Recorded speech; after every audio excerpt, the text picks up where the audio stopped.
New research just dropped that should change how you look at everything in your grocery cart. According to a massive review published in the BMJ, one of the world's most prestigious medical journals, ultra-processed foods are now linked to 32 different harmful health effects, including heart disease, cancer, type 2 diabetes, mental health disorders, and early death. And here's what makes this different from previous warning. This isn't one study with a few hundred participants. This is an umbrella review analyzing nearly 10 million people across multiple studies, representing the most comprehensive evaluation of ultra-processed foods ever conducted. But it gets worse. According to research reported by The Guardian in 2024, ultra-processed foods now make up more than half of the average diet in the UK and US. And according to a study published in Food Safety News, these same processed foods may be a major source of PFAS exposure, the forever chemicals linked to serious health concerns. The foods that were just exposed aren't exotic or rare. They're the ones filling your pantry, your fridge, and your kids' lunchboxes right now. And the science that just came out makes it impossible to keep pretending they're harmless convenience food. Primer. Here's what's really happening and why this moment is different from every previous warning about processed food. According to the BMJ's Umbrella Review, published in 2024, researchers analyzed 45 pooled meta-analyses from 14 different review articles, representing nearly 10 million participants. And this is the most comprehensive examination of ultra-processed food consumption and health outcomes ever conducted. The findings are stark. According to The Guardian's reporting on the research, ultra-processed food consumption is associated with 32 harmful health effects. The evidence ranges from convincing to highly suggestive for outcomes including cardiovascular disease mortality, type 2 diabetes, common mental health disorders, anxiety, and obesity. But here's what makes this particularly concerning. According to NIH research on food processing and health, ultra-processed foods now comprise over 50% of total dietary energy intake in high-income countries. This isn't about occasional treats. This is about the foundation of the modern diet being built on foods that the largest scientific review ever conducted has linked to dozens of harmful health effects. And there's a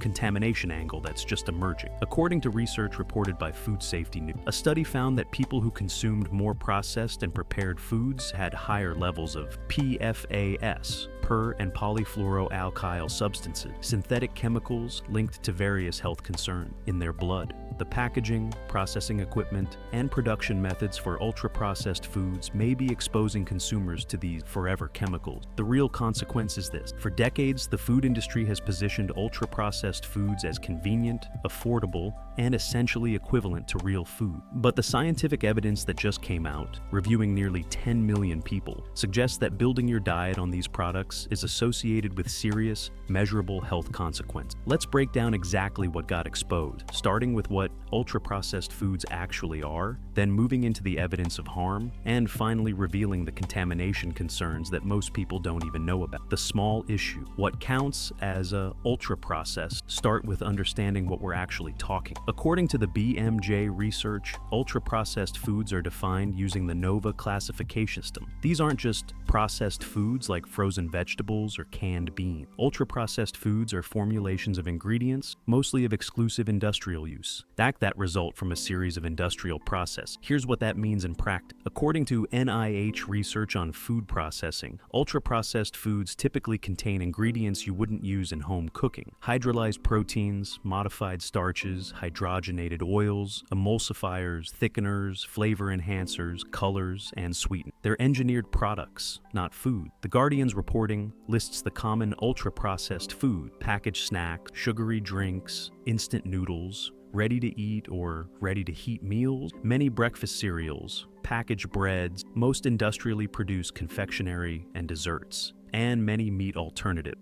So, what is this? When you look at the average American or British shopping cart, according to research, over half the calories come from this category. We're not talking about occasional indulgences. We're talking about breakfasts, lunches, snacks, and dinners built primarily on ultra-processed formulation. And most people have no idea they're doing it because these products are marketed as normal food, positioned as everyday staples, and priced to be affordable. The industry has successfully made ultra-processed foods the default rather than the exception. The larger issue, the 32 harmful health effects. Now, we get into the evidence that just came out, and it's comprehensive in a way previous research wasn't. According to the BMJ's Umbrella Review, which analyzed nearly 10 million participants across multiple studies, ultra-processed food consumption is associated with 32 harmful health effects. Here's what the evidence showed. They organized by strength. According to The Guardian's reporting on the findings, the strongest evidence, rated as convincing, linked ultra-processed foods to increased risk of cardiovascular disease-related death,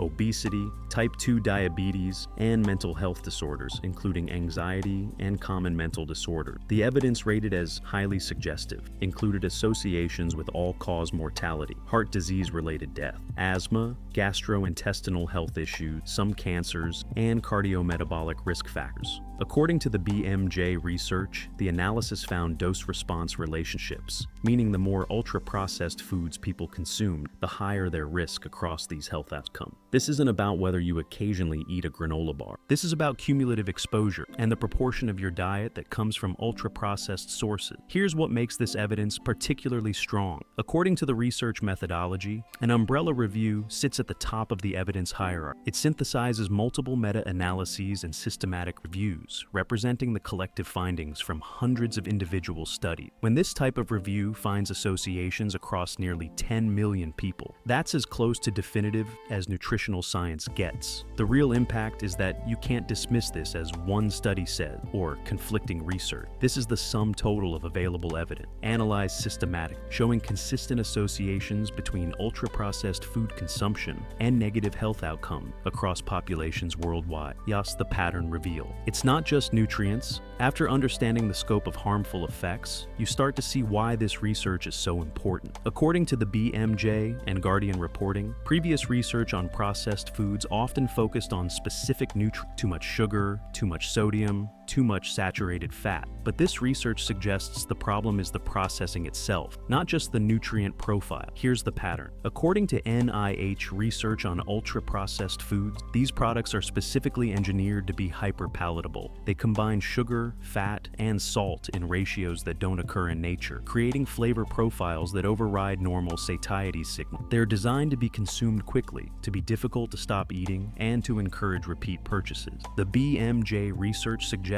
that the health effects can't be explained by poor nutritional quality alone. According to The Guardian's analysis, even when studies controlled for things like total calorie intake, sugar consumption, or fat intake, the associations between ultra-processed foods and negative health outcomes persisted. This suggests something about the processing itself, the industrial formulations, the additives, the altered food matrices, the combinations of ingredients, creates health risks beyond what you'd expect from the nutrients alone. And here's where it gets even more concerning: the contamination angle that most people haven't connected yet. The contamination concern, PFAS, in processed food. Now, the research reveals an additional layer of risk that goes beyond nutrition entirely. According to a study reported by Food Safety, researchers found that consumption of processed and prepared foods was associated with higher levels of PFAS in people's blood. Here's what PFAS are. Per and polyfluoroalkyl substances are synthetic chemicals used in food packaging, non-stick cookware,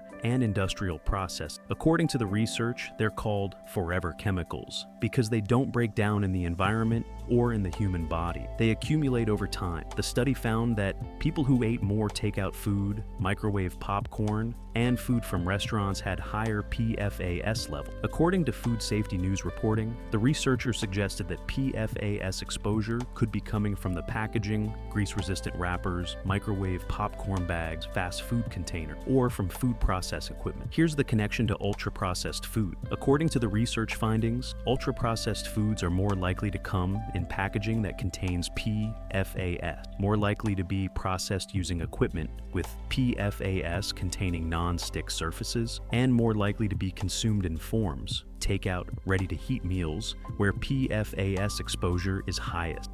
So, what is this? When you eat ultra-processed foods regularly, you're not just consuming problematic nutrient ratios and engineered flavor compounds. According to emerging research, you may also be accumulating persistent synthetic chemicals that your body can't eliminate. The scope of exposure. How much are we really eating? After understanding both the health effects and the contamination concern, you need to grasp the scale of exposure. exposure. According to The Guardian's reporting and NIH research, ultra-processed foods account for more than 50% of total dietary energy in high-income countries like the US and UK. Think about what that means. More than half of the calories the average person consumes come from ultra-processed formulation. According to the research, this includes breakfast cereals, packaged bread, ready meals, snacks, sugary drink, and most restaurant food, including fast food. The BMJ research analyzed data from nearly 10 million people, but according to The Guardian, the real-world exposure is far broader. Hundreds of millions of people worldwide are building their diets primarily on ultra-processed foods, most without realizing the extent of their consumption or the scope of associated health risks. Here's the pattern that emerged. According to NIH research, ultra-processed foods are cheap to produce, heavily marketed, shelf-stable, convenient, and engineered to be hyper-palatable. This makes them the default choice for busy families, budget shoppers, and anyone prioritizing convenience. The food industry has successfully made ultra-processed foods the foundation of modern eating, and according to the BMJ's findings linking this consumption pattern to 32 harmful health effects, we're conducting a massive, uncontrolled public health experiment with results that are only now becoming clear. The industry response. What food companies don't want you to know. Now, you understand why the food industry fights so hard against regulation of ultra-processed food. According to the scope of the BMJ research and The Guardian's reporting, if consumers actually understood that ultra-processed foods are associated with increased risk of early death, heart disease, cancer, diabetes, obesity, and mental health disorders, it would fundamentally change purchasing behavior. The pattern is clear. Food companies position ultra-processed foods as normal, everyday option. They're marketed as part of a balanced diet, positioned next to real food in grocery stores, and advertised with health claims that focus on individual nutrients, high in fiber, good source of protein, while obscuring the ultra-processed nature of the product. According to NIH research on food marketing, the industry spends billions convincing consumers that these products are essentially equivalent to real food, just more convenient. The fortified with vitamins claim on breakfast cereal, to the made with real fruit on fruits, the whole grain stamp on ultra-processed bread. But according to the BMJ's umbrella review of nearly 10 million people, the processing matters more than these individual nutrient claims. A product can be high in fiber, fortified with vitamins, and made with whole grains, but if it's ultra-processed, the evidence suggests it's still associated with negative health outcomes. The real impact is that consumers are making purchasing decisions based on marketing that deliberately obscures the most important fact: the degree of industrial process, the specific category, what got exposed. Let's get specific about which products the research implicates. According to The Guardian's reporting on common ultra-processed food, the BMJ's research on health associate, here are the categories with the strongest evidence of harm: sugary drinks and sweetened beverages. According to the research, these are among the most harmful ultra-processed foods, with convincing evidence linking them to obesity, type 2, diabetes, and cardiovascular disease. Ultra-processed breads and breakfast cereals. According to the findings, these everyday staples are associated with metabolic disorders and weight gain, even when marketed with health claim, ready to eat or ready to heat. According to the BMJ research, frozen dinners, microwavable meals, and instant food show strong associations with negative health outcomes across multiple categories. Packaged snack. According to the evidence, chips, cookies, crackers, and packaged baked goods are linked to obesity, metabolic dysfunction, and cardiovascular issues. Processed and reconstituted meat product. According to the research, items like chicken nuggets, fish sticks, and reconstituted meat product show associations with cancer risk and cardiovascular, industrial desserts, and confectionery. According to the BMJ findings, packaged cakes, cookie, candy, and ice cream show strong associations with metabolic disorders and weight gain. Many meat alternatives. According to NIH research cited in the review, plant-based ultra-processed foods show similar health associations as animal-based ultra-processed foods. The plant-based label doesn't negate the ultra-processed risks. The pattern across all these categories: heavy industrial processing, long ingredient lists with industrial additives engineered for shelf stability and hyperpalatability, marketed as everyday food. Safe pick. So what should you actually eat based on what the research showed? Let's talk about minimally processed whole food. Pick number 1, fresh or frozen vegetables and fruits. Why they're safer. According to the NOVA classification used in the BMJ research, these are minimally processed processed foods that retain their natural structure and don't contain industrial. Honest drawback: requires washing, chopping, cooking, shorter shelf life for fresh, needs more time and effort than ultra-processed alternative. Pick number 2, whole grain. You cook yourself. Rice, quinoa, oats. Why they're safer. According to research definitions, these are minimally processed, dried, or minimally refined whole grains without industrial additive. Honest drawback: longer cooking times, different texture than refined/processed grain. It requires planning and cooking skills. Pick number 3, unprocessed or minimally processed protein. Why they're safer? According to the BMJ research, fresh or frozen fish, chicken, eggs, beans, and lentils don't show the same health associations as ultra-processed alternative. Honest drawback: requires cooking, food safety knowledge, meal planning, costs more than processed protein product. Pick number 4, foods with fewer than 5 recognizable ingredients. Why they're safer? According to research on ultra-processed food, short ingredient lists with recognizable items, like oats, salt, indicate minimal process. Honest drawback: more expensive, less convenient, limited options in typical grocery store. Pick number 5, home-cooked meals from basic ingredients. Why they're safer? According to the BMJ and NIH research, our cooking from scratch using whole ingredients avoids both the ultra-processing and the PFAS contamination associated with packaged/prepared food. Honest drawback: requires significant time, planning, cooking skills, and effort compared to ready-to-eat options. These alternatives require more money, time, or effort than ultra-processed food. But according to research on nearly 10 million people, they don't carry the same associations with 32 harmful health effects. Outrow. Bottom line, the research that just came out, an umbrella review published in the BMJs analyzing nearly 10 million people, linked ultra-processed food consumption to 32 harmful health effects, including early death, heart disease, cancer, diabetes, obesity, and mental health disorders. This isn't one study you can dismiss or conflicting evidence you can ignore. This is the most comprehensive evaluation of ultra-processed foods ever conducted, representing hundreds of studies across millions of people worldwide. And the evidence ranges from convincing to highly suggestive that building your diet on ultra-processed foods is associated with serious, measurable health consequences. Add in the emerging research on PFAS contamination in processed food, and you're looking at both nutritional harm and chemical exposure that accumulates over time. You don't have to eliminate every ultra-processed food immediately, but you should understand what the evidence actually shows about regular consumption and make informed decisions rather than assuming that products sold at every grocery store must be safe to build your diet around. So here's my question: what percentage of your diet do you think comes from ultra-processed food? Comment honestly. Most people dramatically underestimate because they don't realize how many everyday products qualify. If this video changed how you think about processed foods, hit subscribe. Tomorrow we're breaking down exactly which brands and products count as ultra-processed so you'll know what to look for on your next grocery trip. See you then.